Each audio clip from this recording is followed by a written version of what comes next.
He was a single father who worked 2 jobs just to keep the lights on. Never late, never loud, never asking for favors. But one evening, when he opened his front door, his world stopped. Standing in his living room was the last person he ever expected to see there, his CEO.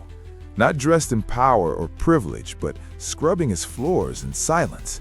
No explanation, no apology, just a tension so heavy it made his hands shake. This wasn't kindness. This wasn't charity. It was something far more unsettling, rooted in guilt, power, and a truth he was never meant to uncover. So why was she really there? And what did she know that broke him to tears? Before that night, his life followed a quiet, exhausting rhythm. Every morning began before sunrise, packing lunches with one hand while tying his son's shoes with the other. He worked long hours at a company where he was invisible, reliable, replaceable, and rarely acknowledged. To his CEO, he was just another name on a payroll sheet. To the world, he was just another black man trying to survive without making mistakes. He lived in a small rented house on the edge of town, modest but clean, a place he was proud of because he earned it the hard way. Bills were stacked neatly on the counter, paid just in time. There was no safety net, no one to fall back on. Every day mattered. Every paycheck mattered more. At work, he kept his head down. He endured subtle comments, tight smiles, and looks that lingered just a second too long. Promotions passed him by. Complaints went unheard. He told himself it was better to stay quiet, better to stay employed, better to protect his child from instability, even if it meant swallowing humiliation. That evening felt no different. He came home tired, shoulders heavy, mind focused on dinner and homework and sleep. Nothing warned him that his private world was about to collide with the same power that had controlled his life from a distance. What he didn't know was that something had happened far above his pay grade, a decision, a realization, a moment of guilt that would cross a line no one expected. And by the time he stepped inside his home, the imbalance he had lived with for years was about to turn inside out, revealing a truth that could no longer stay hidden. At first, he thought his eyes were playing tricks on him. The mop bucket by the couch, the smell of disinfectant hanging in the air, the sound of water dripping somewhere inside his home.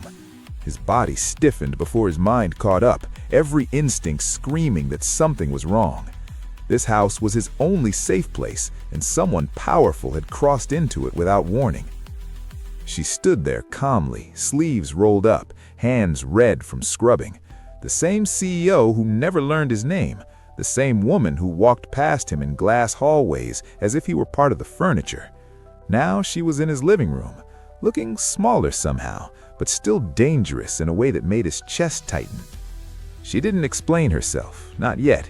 She just kept cleaning, as if that alone could erase something invisible but heavy. The silence between them felt sharper than shouting. He wanted to ask why she was there, how she got in, what gave her the right, but years of conditioning held his tongue. At work, speaking up had always come with consequences. And those consequences were no accident. Over time, the memories began to surface. The promotion he was promised, then quietly given to someone less experienced. The complaint he filed after a manager joked about him fitting the stereotype. The sudden schedule changes that made childcare nearly impossible. The performance reviews that praised his effort but never led anywhere. Each incident alone seemed small. Together, they formed a pattern he had learned to endure. But the real damage came weeks earlier, when he was stopped by security outside the office after hours. He had stayed late to finish a project. His badge didn't work. He was questioned, watched, treated like a threat in the same building he helped keep running. The next morning, HR called him in, not to apologize, but to warn him about protocol. That moment broke something inside him. What he didn't know was that someone else had finally noticed. A report had surfaced, an audit, a trail of overlooked complaints tied together by one common thread. His name wasn't the only one, but his story was impossible to ignore. Patterns of bias, silence enforced by power, careers quietly stalled. Now she was here, scrubbing floors like penance, but the imbalance hadn't disappeared. If anything, it felt worse, because this wasn't justice, it was discomfort wrapped in control. He realized then that her presence wasn't just about guilt, it was about confronting the reality she could no longer deny. His hands began to shake, not from anger alone, but from the weight of being seen too late. The cleaning supplies clattered as she stopped, finally looking at him. Her face carried something unfamiliar, fear of exposure, fear of truth. And in that moment, he understood this wasn't the end of the story. It was the beginning of a reckoning, one that would force both of them to face a system built to protect power, even if it destroyed people like him in the process. The moment finally broke when she stopped cleaning altogether. The room fell silent except for his breathing, uneven, strained, like he was holding back years of something poisonous. She straightened slowly, not like a CEO in control, but like someone cornered by the truth. Her eyes moved around the room, taking in the modest furniture, the worn carpet, the framed photo of him and his son taped back together at the edges. Then the truth came out. She had read the report, not just skimmed it, read every line, the complaints buried by HR, the performance reviews rewritten to stall his growth, the security incident flagged as necessary caution. She knew his name now. She knew how close he'd come to losing his job. She knew why he never spoke up again. And she knew it wasn't random. He felt his chest tighten as the weight of it landed. This wasn't about one bad manager or one misunderstanding. This was a system that decided who was safe, who was suspicious, and who was expendable, long before anyone ever met him. And he had been paying the price for it silently. Anger surged, sharp and uncontrollable. His hands clenched as the realization hit him harder than any insult ever had. His suffering had been documented, analyzed, and ignored until it became a liability for the company, until silence was no longer convenient. Tears burned his eyes, not from weakness, but from rage and exhaustion.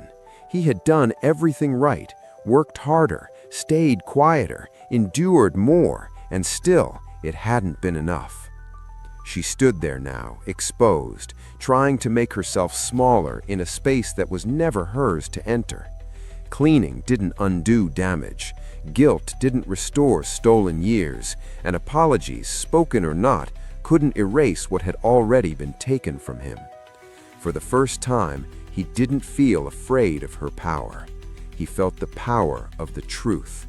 And as he looked at her standing in his home, surrounded by the life she had nearly crushed without ever noticing, one question hung heavy in the air, unanswered, unavoidable.